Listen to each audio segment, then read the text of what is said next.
The Ticket's George Dunham is with us on this Musers Monday night. George and his band, the Bird Dogs, playing Lava Cantina in the Colony for a special event Wednesday night. George, to get us started, why don't you tell us about that?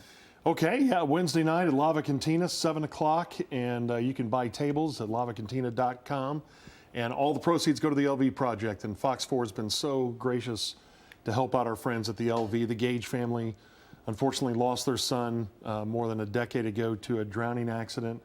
And they have done their best to try to raise awareness for the dangers of area lakes and how you can get into trouble if you're not wearing a life jacket. That's all what they're trying to tell you as we get close to Labor Day. It's kind of the last big weekend of the summer at the lakes, and they do amazing work, and I know they've made a difference. We still see these unfortunate drowning accidents at Louisville Lake and some others, but I know they've saved lives. They don't hear from the families that had a great weekend at the lake and have come back to talk about it. So I know they're making a difference, and I hope we make a difference with this event on Wednesday, and thanks for letting me plug Yeah, it. that'll be fun. Wednesday night at Lava Cantina. It's going to be a great event. All right, George, let's talk some Cowboys. As we know, they've lost both of their preseason games. No big deal there, but it's all about evaluating young guys, and one guy that's been standing out is 5'5" running back Deuce Vaughn. He's played well. How can he help this franchise this season, George? He's going to play some sort of role. I guess special teams, which raises the question about Cavante Turpin. How do they work that out? But I think they've seen enough with the tape of him at Kansas State, what he did against teams like Alabama, what he's done in the preseason. He's going to have a role. Is that 5 to 8 times a game?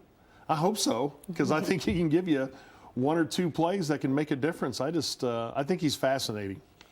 So you've got Deuce Vaughn, who's been, I guess, kind of a surprise as a rookie. And on the other side of things, while the Cowboys have hit on their last 3 first-round draft picks in CD and Micah and Tyler Smith, the jury is very much out on Mazi Smith. It's very early, but the defensive tackle from Michigan has not really been impressive here early on. What's your take been there? Is it unfair at this point to make much of an evaluation, in part just because of the position he does play and what's asked of him as a defensive lineman inside? I think it's hard for us to. They're asking him to do some things that maybe we fully don't understand outside of C-ball, tackle ball. Right. That's pretty much what we see. He does seem to be getting pushed, especially when he's gone up against top lines, first-string lines. It looks like he's been a bit overwhelmed, but I think eventually just what he did at Michigan, his measurables, I think he'll be okay. But yeah, when they start the season, I don't think he starts, and I don't know really how much he plays maybe in the first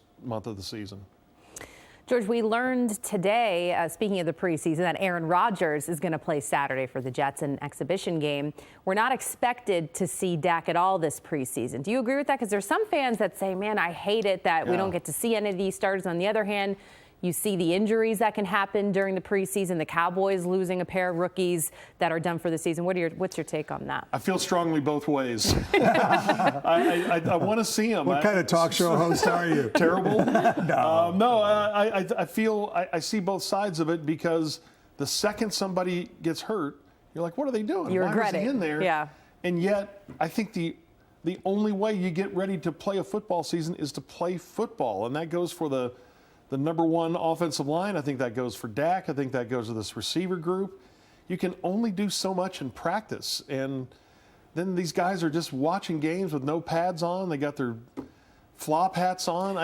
They're not getting anything done. Flying planes before the game. Yeah. They're so bored. They're taking charter plane rides before preseason Brandon games. Cooks did that, in case you hadn't heard. Yeah, I think the pilot. answer is, I think you should play them and deal with the consequences. If somebody gets hurt, they get hurt. That's the way they used to do it, right? Or at least play a quarter, couple series. Troy used to take a couple of series, and I don't remember any third game usually tragedy. So I think that's the way to go, and just play it safe, but get them out there and get them acclimated to what's going to be real football. I mean, I see both sides of it too, which people have come to expect from me. What kind of TV a host are you? reasonable guy. Still sitting here at 10:30 at night. That's the kind of TV host I am. Well, we've logged nearly 30 years on major market radio, so My thing is the only long-lasting consequence that can come from a game like this for a quarterback is negative, and that is injury. I don't think anything he does in a preseason game is really going to carry over that much during the regular season. Maybe that's the bottom line.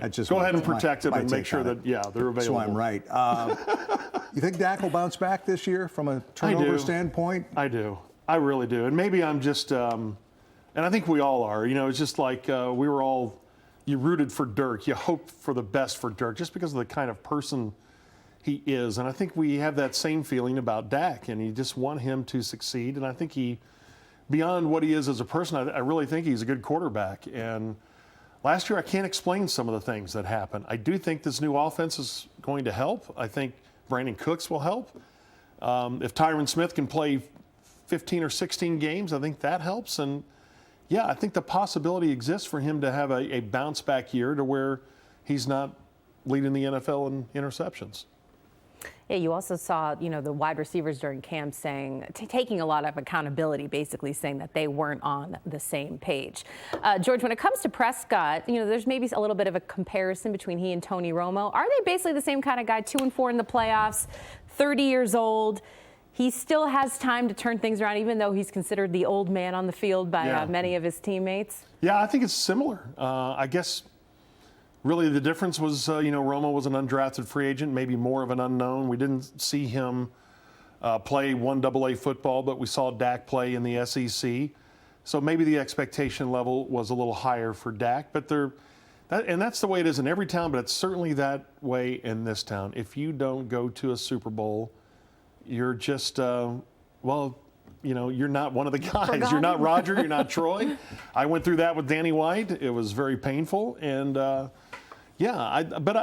look, I see some of these other guys going to Super Bowls, and I think Dak can do that. I think he can get this team to a Super Bowl. I really do. And it may only be one.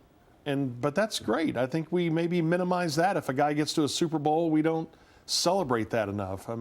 I think we would if the Cowboys got to one. A lot of celebrating After would be done 27 around years, here. I think we finally would. Absolutely. More Cowboys talk, and we'll touch on the Rangers and college realignment with George Dunham also in a moment.